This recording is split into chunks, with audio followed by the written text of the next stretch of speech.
Gloria a Dios. Dios es bueno. Dios te ama. Ama a sus hijos de una manera especial. Él ama a toda la humanidad, pero a su familia, a sus hijos. Aquellos que han dado el paso de aceptar a Jesucristo, su Hijo, como único y suficiente Salvador personal. Y también aceptarlo como Señor. Porque lo bonito es decir que Jesucristo nos salva, es nuestro Salvador. Pero a veces nos cuesta más decidir y decir que Jesucristo es nuestro Señor. Porque la palabra Señor hoy en día está un poco devaluada. Pero en tiempos de Jesucristo, la palabra Señor significaba dueño. Aquel que dirige, aquel que manda. Y por eso digo que es difícil a veces por nuestra, digamos, orgullo, soberbia o nuestra manera de hacer las cosas, queremos ser nuestro propio Señor. Pero déjame decirte algo, si tú dejas que el Señor, que Jesucristo, sea tu dueño, tu vida tendrá una garantía de éxito. Y también tu vida futura, la eternidad, la tendrás en el cielo, en la presencia de Dios. La vida de aquí, de la tierra, es una vida, digamos, corta, efímera. Tiene principio y tiene fin. O sea, tenemos fecha de caducidad, pero la eternidad no tiene ni principio ni tiene fin. Cuando nosotros estemos en la eternidad, en la presencia de Dios, será eternamente, porque nuestro cuerpo físico muere, pero lo que realmente somos, el espíritu, no muere, es eterno. Y aquí en este tiempo, durante el tiempo en que el espíritu mora en un cuerpo carnal, tenemos la oportunidad, o sea, decidimos dónde pasar la eternidad. Si hacemos lo que Dios nos guía, hacemos lo que su palabra dice, gracias a Dios que en el país donde vivimos, en la zona donde vivimos, la palabra de Dios abunda. No es como en otros lugares, que es perseguido aquel que tiene una Biblia.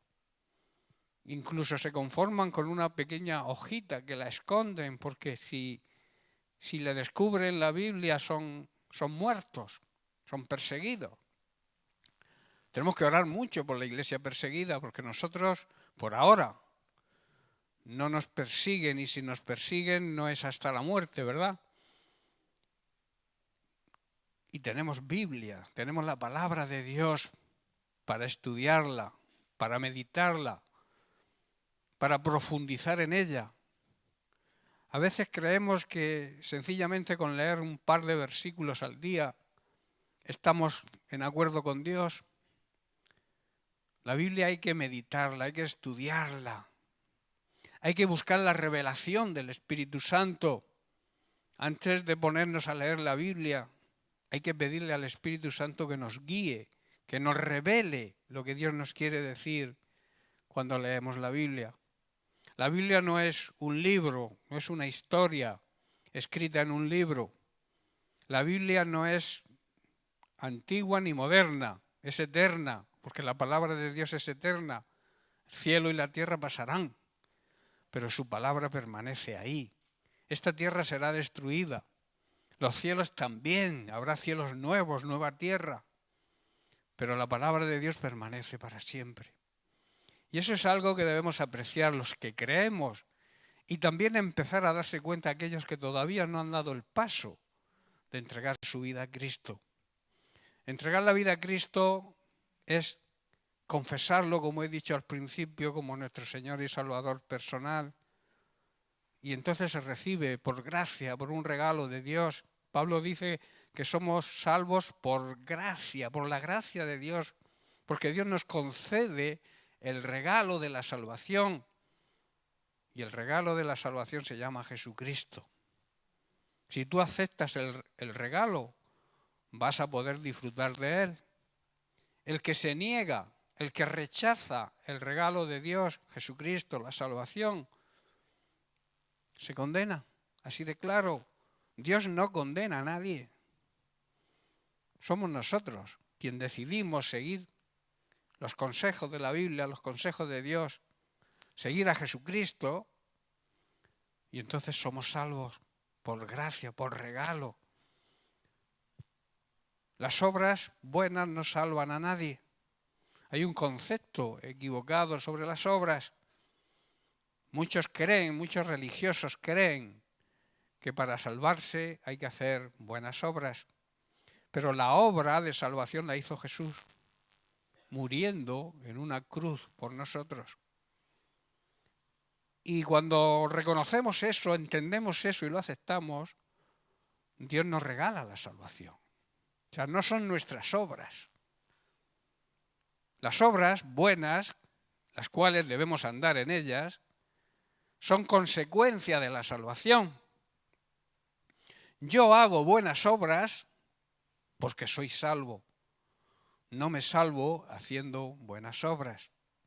¿Estáis comprendiendo la diferencia del concepto equivocado que la religión nos ha enseñado? Jesucristo murió por nosotros y eso es una realidad. La Biblia dice que de tal manera, de una manera tan especial, amó Dios a la humanidad que le regaló a su Hijo para que todo aquel que en Él crea no se condene. Por eso es necesario creer para no condenarse. Dios no condena a nadie. Tú decides creer o no creer. Tú decides entregar tu vida a Cristo o no entregarla. Ahora estamos viviendo unas fechas que recuerdan el nacimiento de un pequeño bebé por obra y gracia del Espíritu Santo. El Hijo, la segunda persona de la Trinidad, se hizo carne. Siendo Dios, se hizo carne en un ser humano. Nació en esta tierra a través de una virgen. Porque no hay otra manera de entrar aquí en esta tierra si no es así.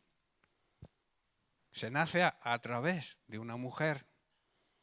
Todos aquí hemos nacido de una mujer, ¿verdad? Pues Dios, el Hijo, la segunda persona, repito, de la Trinidad, se hizo hombre a través de una virgen que lo concibió el Espíritu Santo y estuvo los 9 meses que suele estar una mujer embarazada, ¿verdad?, hasta dar a luz. Vino a la tierra con un plan y un propósito. Y ahora, repito, celebramos, o de alguna manera este mundo celebra a Cristo sin Cristo, que es lo lamentable. Basamos la Navidad en fiestas, comilonas, reuniones familiares, que la mayoría acaban en disputas, pero no está Cristo ahí. La televisión, los medios de comunicación nos bombardean con anuncios para que gastemos, consumamos. De hecho, este mes es el mes que más se consume del año. Aunque estemos en crisis, no importa. Pero dejamos a un lado a Cristo. Jesús, que es el verdadero regalo de Dios a la humanidad. La humanidad celebra, digamos, ese regalo sin considerar lo que significa ese regalo. Por eso, repito, hay 2 Navidades. La verdadera Navidad, que es cuando Cristo nace dentro de nosotros, cuando el pesebre de Cristo en nuestro corazón, o la Navidad de las fiestas, los festejos, las comilonas, las reuniones familiares, los regalos entre nosotros, sin valorar el verdadero regalo que Dios nos hace, que es Cristo. Así que yo te animo a que celebres la verdadera Navidad, que aproveches el tiempo, que no es malo el reunirse con la familia, pero que en esas reuniones se busque la presencia de Dios, se hable de Cristo, oremos juntos, leamos la Biblia juntos. Esa es la verdadera Navidad. Repito, no es malo reunirse, la familia, es bueno, Hay familiares que viven lejos y por Navidad regresan a casa, como el turrón, ¿verdad? Viene a casa por Navidad. Pero que no sea el turrón y los festejos, las fiestas, que lo mezclamos todo, o sea, el mundo que no conoce bien a Cristo o que ni le conoce, cree conocerlo pero no, ha oído hablar de Cristo pero no. Conocer a Cristo es tener una relación personal con Él. Conocer a alguien es tener intimidad con alguien, ¿verdad? Nosotros conocemos a nuestros padres porque estamos cerca de ellos, les tratamos. Y Dios es el Padre de los padres, el Padre perfecto. Y Él quiere tener relación con sus hijos. Por eso hay que aprovechar estas fechas, precisamente para tener comunión unos con otros y también comunión con el Señor. Es importante que lo entendamos. Bien, pues este ha sido el preámbulo, ahora vamos a la predicación. Estamos tratando, y quiero seguir tratando, los efectos y las consecuencias de la vida plena y abundante que Dios quiere que vivamos. A través de varias semanas estamos estudiando que nosotros los creyentes, los nacidos de nuevo, porque es necesario nacer de nuevo, nacer en espíritu, hemos nacido para ser vencedores. Hemos nacido para vivir una vida plena y abundante. Jesús lo dijo, yo he venido para que tengáis vida y la tengáis en abundancia, como un anticipo de lo que será la vida eterna en el cielo. Él quiere que empecemos a disfrutar. Él no es un padre de estos antiguos que para repartir la herencia debe morirse primero. Él quiere que sus hijos disfrutemos de esa vida eterna antes de partir de esta tierra. Es su deseo, es su plan. Pero claro, nosotros tenemos que poner algo de nuestra parte, ¿verdad? Desear vivir esa vida plena y abundante. Y la vida plena y abundante no consiste en tener mucho dinero, ni tener 4 trabajos y no disfrutar de la vida, no disfrutar de la familia, no disfrutar de nada, porque estamos obsesionados con el trabajo. La Biblia dice que teniendo lo suficiente, ¿para qué queremos más? Si todo se va a quedar aquí. Cuando tú vayas almacenando posesiones y posesiones y posesiones, al mismo tiempo vas cumpliendo años. Y llega un momento en que dices, pero ¿qué he hecho yo en esta vida? Solo trabajar y ya tengo 70 o 75 años, ¿qué me puede quedar de vida? Y en cambio no he disfrutado lo que Dios quiere, esa vida plena que Dios quiere que disfrutemos. Y es porque nos obsesionamos en tener más y más y más. Por eso si tienes lo suficiente, no multipliques el trabajo. Trabajo, es obligatorio el trabajar. Desde que el hombre pecó en el Edén, el hombre y la mujer, el ser humano, debe trabajar para comer. Pero a veces trabajamos más de lo debido. Por eso repito, si tienes lo suficiente, dedícate a disfrutar lo que Dios quiere que disfrute. Dios creó la naturaleza, que es preciosa. A veces nos perdemos grandes maravillas de la naturaleza porque no tenemos tiempo para disfrutar. No disfrutamos a nuestros hijos. ¿Sabéis quién disfruta a nuestros hijos hoy en día? Los abuelos, que ya están jubilados y entonces los padres, como siguen obsesionados con el trabajo, trabaja el padre, la madre, le dejan los niños a los abuelos, pero ellos no disfrutan de sus hijos. Y los hijos necesitan un padre, no un abuelo. El abuelo también, pero la importancia real y auténtica es la paternidad, ser padre. El padre es el que engendra. El padre es el que tiene la obligación de cuidar, proteger y proveer a la familia. Y el concepto de padre está muy mal enfocado en los tiempos en que vivimos. Dios quiere que entendamos su paternidad. Por eso en la escuela bíblica estamos estudiando ya 25 semanas seguidas sobre la paternidad de Dios. Lo que significa que Dios es nuestro Padre, que a veces lo sabemos de memoria. Pensamos, sí, Dios es nuestro Padre, pero no llegamos a profundizar y a analizar lo que realmente significa que Dios sea nuestro Padre y que nosotros seamos sus hijos. La importancia que eso tiene, la realidad, la revelación que tenemos que tener del Espíritu Santo sobre esa realidad de que Dios es Padre y que nosotros somos sus hijos y que Él quiere lo mejor para sus hijos. Como he dicho, Él no condena a nadie, pero hay una ley. Dios es amor, es misericordia, pero también es justicia.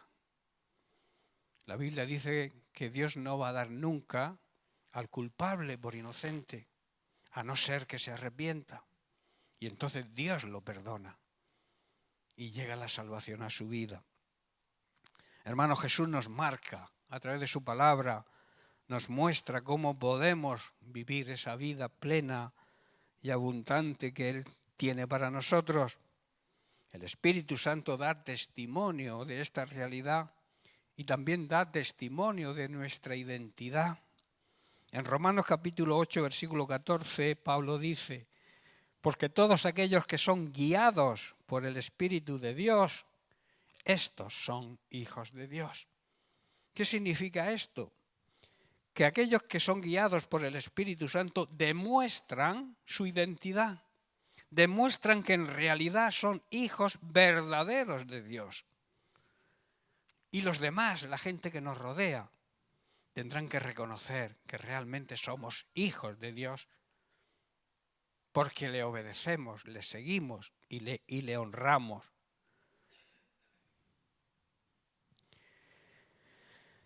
Un hijo demuestra que es un buen hijo cuando obedece las indicaciones de su padre, ¿verdad? Un padre siempre va a aconsejar bien a un hijo. Y entonces un hijo, un buen hijo, siempre está atento a los consejos y a la dirección de un buen padre. Y Dios es un buen padre, hemos dicho, ¿verdad? Es un padre perfecto. La vida cristiana auténtica consiste en andar en la voluntad perfecta de Dios. ¿Cuál es la voluntad perfecta de Dios? Que vivamos en santidad, con el fin y el propósito de llegar a otros, de poder cumplir el mandato, el mandamiento que Dios nos ordena o nos dejó instituido, que es la gran comisión, ser testimonio con nuestra vida y con nuestra palabra del cambio que ha habido en nuestra vida al confesar a Cristo. Y analizando las Escrituras, observamos, vemos que hay dos tipos o dos niveles acerca de la voluntad de Dios, que ya estudiamos en semanas anteriores. Una es la voluntad soberana de Dios, que esa nadie la puede cambiar, nadie la puede tocar. Dios es soberano y su voluntad es perfecta. Y luego está la voluntad permisiva de Dios, que es que Dios te permite hacer lo que quieres. Él te muestra lo que debes hacer. Te muestra cuál es su voluntad perfecta, pero tú decides. Y esa es la voluntad permisiva. Yo quiero vivir en la voluntad perfecta de Dios. También puedes vivir en la voluntad permisiva, pero la voluntad permisiva, o sea, te permite hacer lo que quieras, te puede llevar al fracaso, te puede llevar a la condenación eterna. Él quiere, hermanos, que vivamos en su voluntad. Él anhela participar de tus decisiones, en tus negocios, en tu trabajo, en tu relación, incluso en el matrimonio. Él te quiere aconsejar cuál es la persona que tiene para ti, para el matrimonio. Pero tú decides casarte con él o la que tú quieras. Pero claro, si no está de acuerdo al plan de Dios, lo más probable es que no haya un buen matrimonio. Por eso hay tantos divorcios hoy en día. Hay tantas familias que empiezan con una promesa, porque todo el mundo cuando se casa hace la misma promesa, ser fieles hasta que la muerte nos separe. Todos hacen esa promesa. Pero ¿quién cumple esa promesa? Los verdaderos cristianos, los verdaderos seguidores de Cristo, los verdaderos discípulos de Cristo. Creen en esa, aceptan. Y creen que cuando Dios dice algo, se cumple. Dios instituyó el matrimonio. Adán y Eva los casó Dios. Y puesto que el matrimonio está instituido por Dios, Él es el que pone las reglas, no el hombre. Aunque estén de mutuo acuerdo, Dios pone las reglas. Y cuando no se cumple, nos viene el fracaso. ¿Y el fracaso qué es? El divorcio. Porque en el divorcio no se sufre solamente quien se divorcia. Hay daños colaterales. Hay familias detrás que sufren. Están los hijos. Están los padres, los suegros. Están toda la familia detrás. Que cuando se produce un divorcio, quieras que no, todos sufren. Y especialmente los hijos. Porque los hijos quieren a un papá y quieren a una mamá. Tú podrás querer a tu esposa o a tu esposo y dejar de quererlo o no quererlo. Pero los hijos siempre quieren a los padres y quieren ver a los padres unidos y no estar de rebote una semana con uno y otra semana con otro. Eso a los niños les hace daño. Por eso hay una juventud hoy en día que no tiene ni identidad propia, porque no han sido, digamos, educados en el amor de la familia, en lo que Dios quiere que sea una familia. Y sea por lo que sea, estamos viviendo en una época, en un siglo, en una temporada, por decirlo de alguna manera, en que no se valoran los fundamentos básicos de la familia y lo que Dios instituyó con el matrimonio y la familia. Él quiere, por tanto, que vivamos en esa voluntad perfecta. Él pone las reglas. ¿Por qué pone las reglas? Para que nos vaya bien. Debemos ser humildes, hermanos, y aceptar el poder y la sabiduría que hay en Dios, para que si seguimos su guía y su dirección, nos vaya bien a todos y en todas las decisiones que tomemos. Si quieres no equivocarte cuando tengas que tomar una decisión importante o no importante, una decisión que debas tomar, busca la guía de Dios y la decisión será acertada. Si no, pues lo más probable es que tengas problemas en la decisión que tomes. Hay que hacer algunas consideraciones sobre la humildad. Quiero hablar y seguir hablando de la humildad. La semana pasada estuve tratando, pero quiero hacer una consideración nueva sobre la humildad. La palabra de Dios, la Biblia, habla mucho de la necesidad de ser humildes para que Dios nos pueda utilizar en su obra. ¿Tú quieres que Dios te utilice? La primera cualidad es ser humilde. Aceptar tus limitaciones y aceptar que dependemos de Dios. Esto quiere decir que debemos reconocer muchas veces nuestra incapacidad para resolver y afrontar ciertas situaciones y aceptar nuestra debilidad delante de Dios y que Él nos ayude. A veces somos tan soberbios, tan orgullosos, que queremos hacer las cosas a nuestra manera. No queremos ni que sea Dios quien nos dirija. El orgullo, hermanos, y la soberbia, que es lo opuesto a la humildad, hará que despreciemos y no valoremos la ayuda de Dios y eso va a impedir que Dios nos pueda usar. En el libro de Daniel, capítulo 5, vamos a leer algunos versículos. Aquí vemos la historia de Belsasar, hijo de Nabucodonosor, y que ante su comportamiento lleno de orgullo y de soberbia, tuvo una visión de parte de Dios que le mostraba una escritura en la pared y que el profeta Daniel se la interpreta. Mirad qué dice el versículo 20.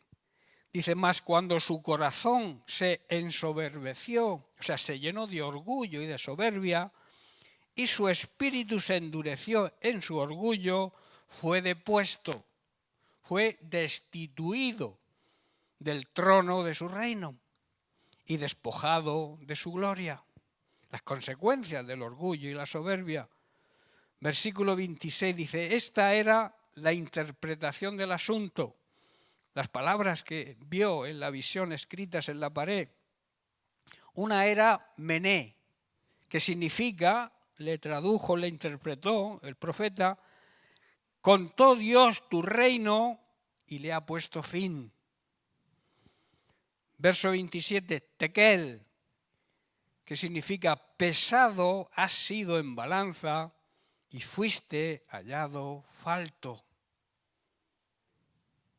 En Proverbios capítulo 21, verso 2, Salomón declara lo siguiente, todo camino del hombre o del ser humano es recto en su propia opinión, pero el Señor pesa los corazones. ¿Qué quiere decir? La gente puede considerar que está haciendo lo correcto según su propia opinión, pero el Señor examina lo que hay en tu corazón. ¿Qué es lo que significa? Él pesa tu corazón, o sea que valora realmente lo que hay dentro de tu corazón. Versículo 28 de Daniel 5, Pérez, la tercera palabra que aparece. Tu reino ha sido roto y dado a los medos y a los persas.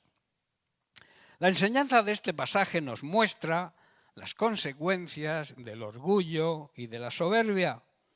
Dios puede, primero, destruir y poner fin a todo reinado.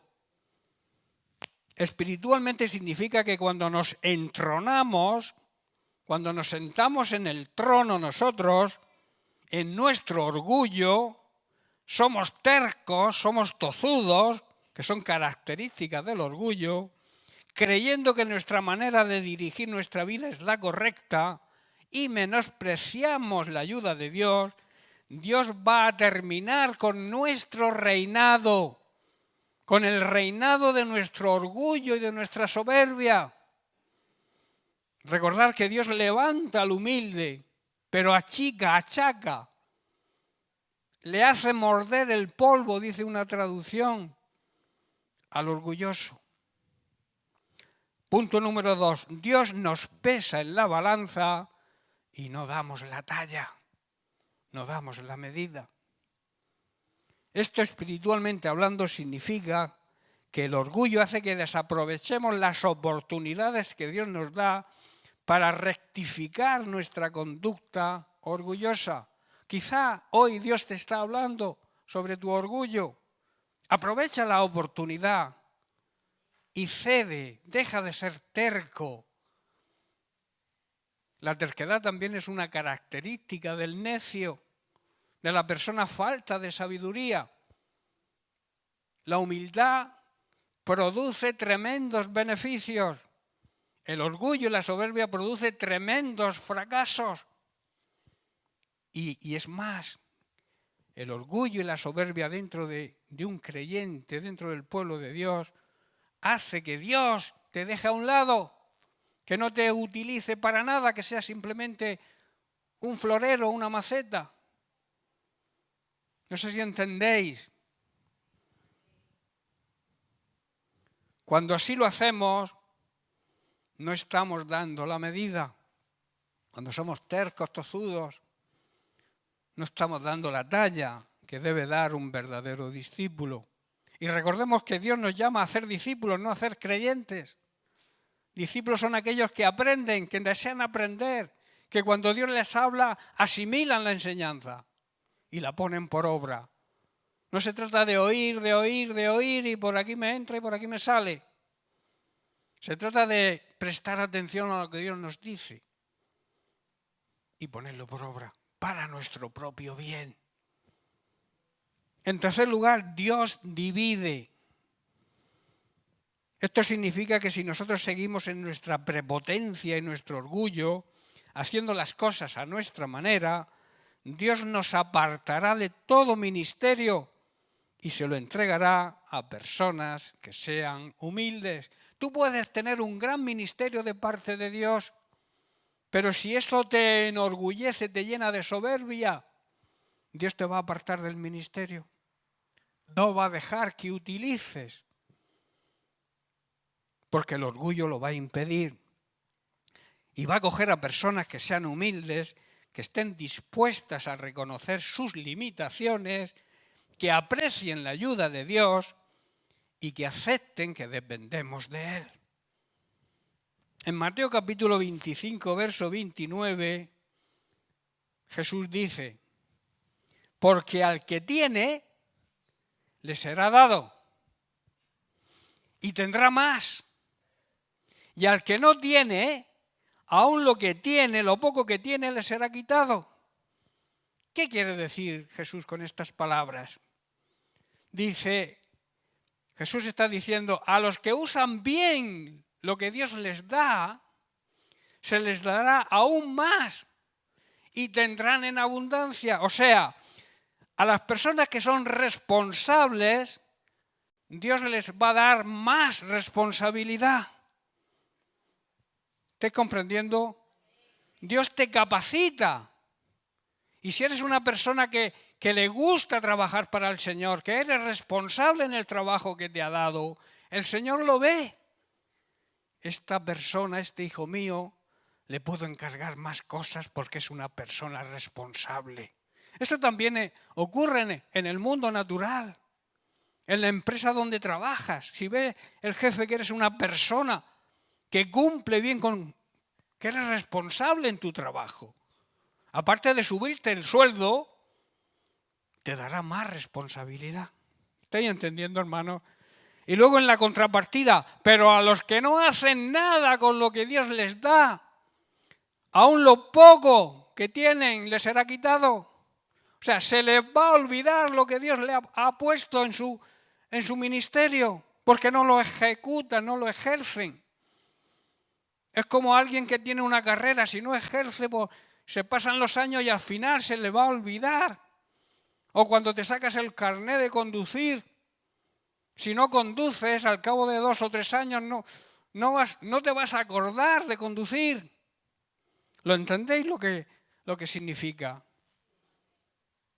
Dios nos quiere utilizar, pero quiere personas responsables, personas que con agrado acepten la responsabilidad que Él nos da y que trabajemos no a regañadientes, sino con entusiasmo para su obra. Y Él, aparte de bendecirnos material y espiritualmente, nos va a dar más responsabilidad. Amén. En Proverbios capítulo 11, verso 2, Salomón dice lo siguiente: el orgullo nos lleva a la deshonra, pero con la humildad viene la sabiduría. Hermanos, una persona soberbia es un necio. Una persona humilde es una persona sabia. El orgullo, la soberbia nos va a conducir a la afrenta pública, a la deshonra. Pero con la humildad recibiremos sabiduría divina, sabiduría del cielo. Se puede decir, se puede decir que la recompensa del orgullo es la vergüenza. En cambio, la recompensa de la humildad es la sabiduría. El orgullo, ¿alguien me puede traer un poco de agua? El orgullo y la soberbia son cualidades del necio. En cambio, la humildad es la cualidad perfecta de una persona sabia, de un hijo de Dios verdadero, de un discípulo de Cristo. Realmente la humildad nos puede llevar a lograr grandes cosas cuando dejamos que Dios actúe y dirija nuestra vida. Por el contrario, la necedad de la persona orgullosa y soberbia que desprecia la ayuda de Dios, le va a conducir de seguro al fracaso. La humildad, repito, es una cualidad indispensable de la vida de todo creyente. No permitas que tu orgullo y que tu soberbia te aparte de Dios, de su ayuda. Muchas gracias, Melissa. De sus bendiciones y sobre todo que Dios te desecha para trabajar en su obra.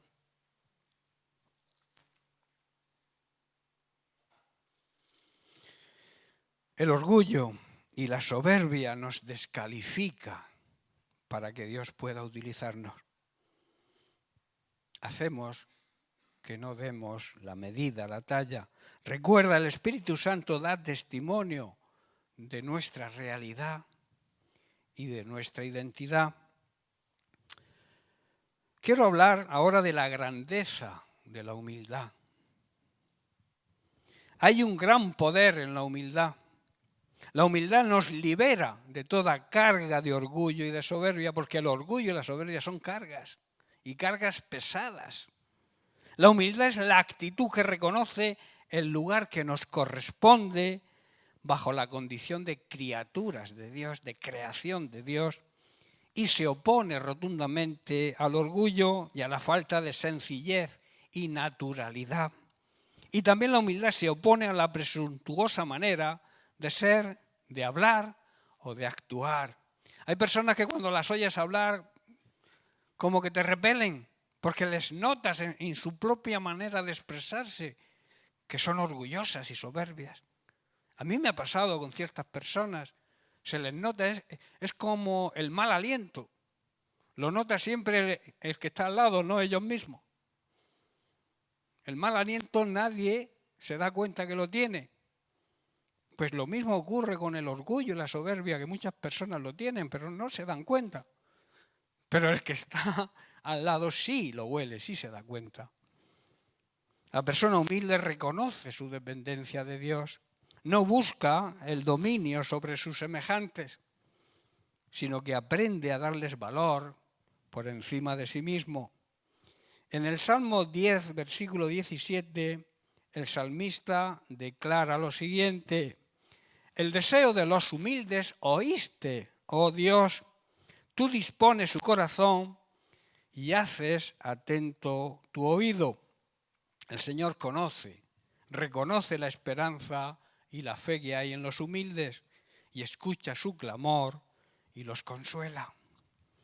Y en Proverbios capítulo 3, verso 34, Salomón declara: ciertamente Él escarnece a los escarnecedores y a los humildes dará gracia. Esto quiere decir que el Señor se burla de aquellos que se burlan de Él y del Evangelio, pero demuestra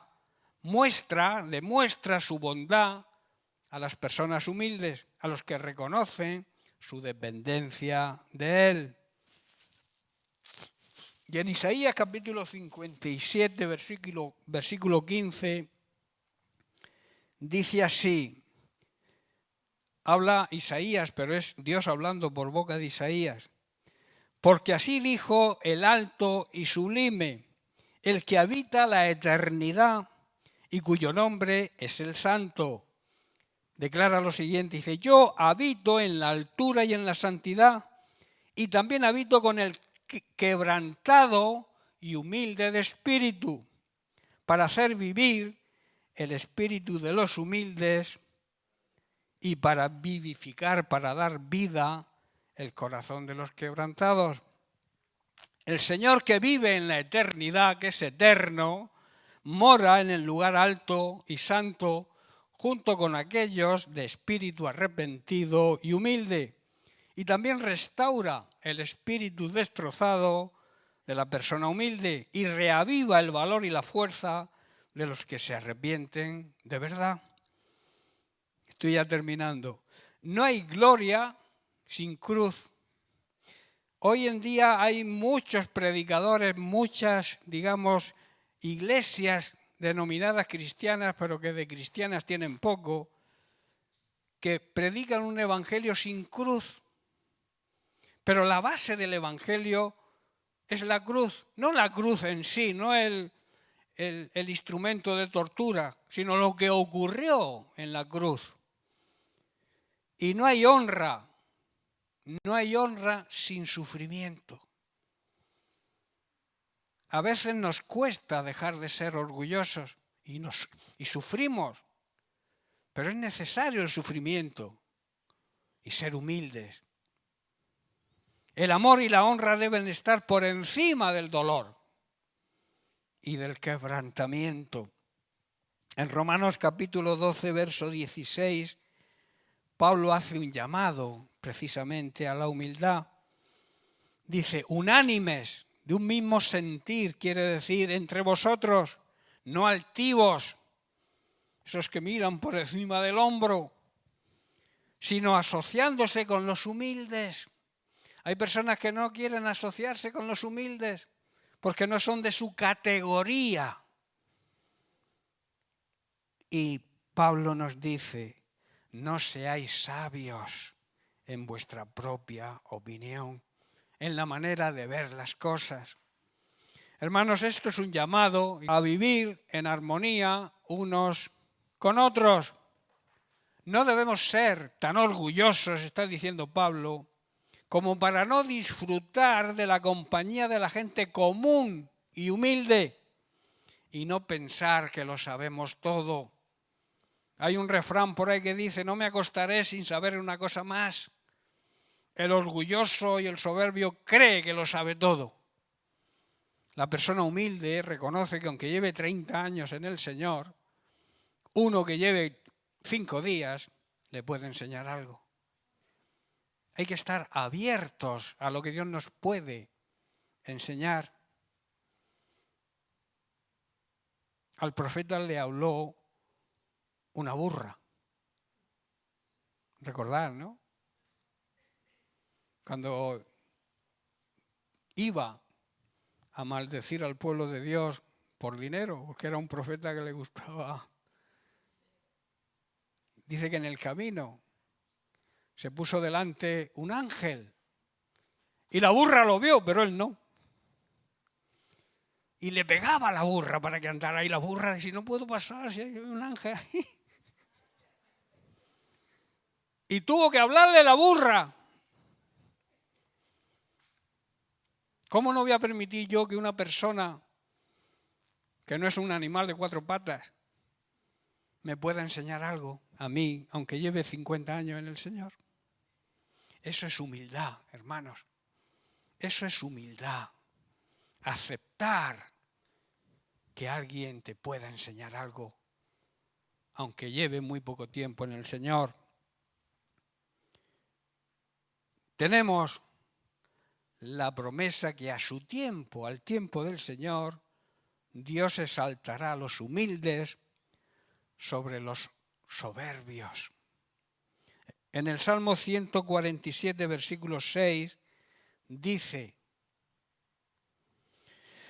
el Señor exalta a los humildes y humilla a los impíos. Impío significa supermalos, gente supermala, gente realmente mala, hasta la tierra. En otras palabras, como he dicho antes, les hace morder el polvo. El Señor sostiene, en cambio, con su mano poderosa a los humildes. Y en Lucas capítulo 1, versículos 51 al 52, dice, su brazo poderoso ha hecho cosas tremendas. Dispersó a los orgullosos y a los altaneros, a los príncipes derrocó de sus tronos y exaltó a los humildes, levantó con honor a los humildes. El Señor Jesús, digamos, y con esto termino, es el paradigma, el ejemplo de la humildad.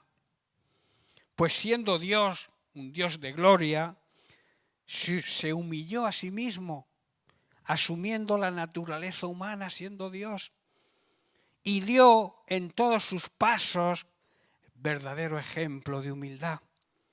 Y en todos sus tratos con las personas que le rodearon, demostró siempre su humildad. Y quiero repetir las palabras de Jesús en Mateo capítulo 11, versículo 29, y con esto termino. Dice, llevad mi yugo sobre vosotros y aprended de mí, que soy manso. Manso no significa no tener fuerza. Un toro manso puede tener la misma fuerza que un toro bravo, pero tiene control de sí mismo, controla su fuerza. A eso nos llama el Señor, a que controlemos nuestra fuerza y también a ser humildes de corazón, ser humildes de verdad, no de palabras sino de hecho. Y entonces dice, hallaréis descanso para vuestras almas. Amén. Bien, pues lo dejamos aquí y seguiremos la semana que viene. Que Dios les bendiga.